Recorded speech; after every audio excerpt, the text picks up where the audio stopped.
எம்பிக்களை குறைத்து ஜனநாயகத்துக்கு பாதகமாக தமிழ்நாட்டினுடைய உரிமைகளை பறிக்க நினைத்த பிஜேபி தோற்று போயிருக்கிறது இன்றைக்கு டெல்லியில்.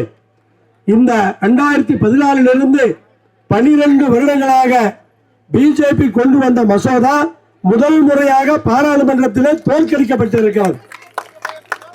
அவர்களுக்கு மெஜாரிட்டியான எம்பி இருக்கிறது என்று ஆட்சியில் இருக்கிறார்கள்.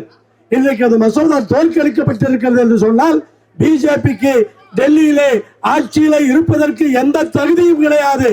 அவர்கள் பதவி விலக வேண்டும் என்ற கோரிக்கை தான் இப்போது எழும். பாராளுமன்றத்திலே மசோதாவை வெற்றி பெற வைக்க முடியவில்லை என்று சொன்னால் இந்தியாவில் இருக்கிற பல மாநிலங்களை சார்ந்தவர்களும் பிஜேபிக்கு ஆதரவாக இருந்த கூட்டணி கட்சிகள் இன்றைக்கு திராவிட முன்னேற்ற கழகத்தினுடைய தலைவர் முத்துவேல் கருணாநிதி ஸ்டாலின் அவர்களை ஆதரிக்க ஆரம்பித்திருக்கிறார்கள் என்று இன்றைக்கு நம்முடைய முதலமைச்சர் அவர்கள் அகில இந்திய அளவிலே பெரிய தலைவராக இன்றைக்கு மாறி இருக்கிறார். ஒரு மிகப்பெரிய சாதனையை இன்றைக்கு செய்திருக்கிறார். இந்தியாவிற்கு ஒரு மிகப்பெரிய நம்பிக்கையை கொடுத்திருக்கிறார். அப்படிப்பட்ட நிகழ்வு இன்றைக்கு நடந்திருக்கிறது.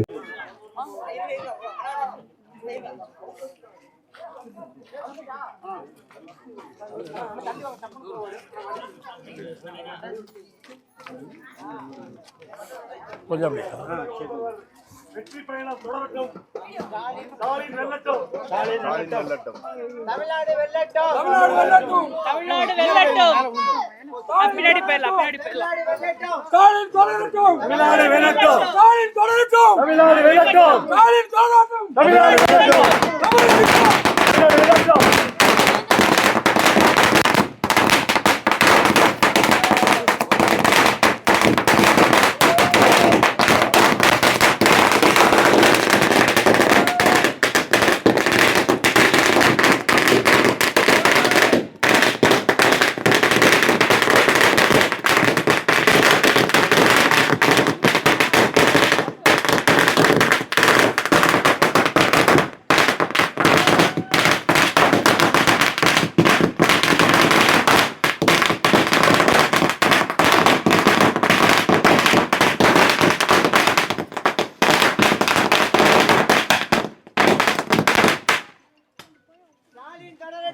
தமிழ்நாடு வெல்லட்டும். ஸ்டாலின் தொடரட்டும். தமிழ்நாடு வெல்லட்டும். ஸ்டாலின் தொடரட்டும். தமிழ்நாடு வெல்லட்டும்.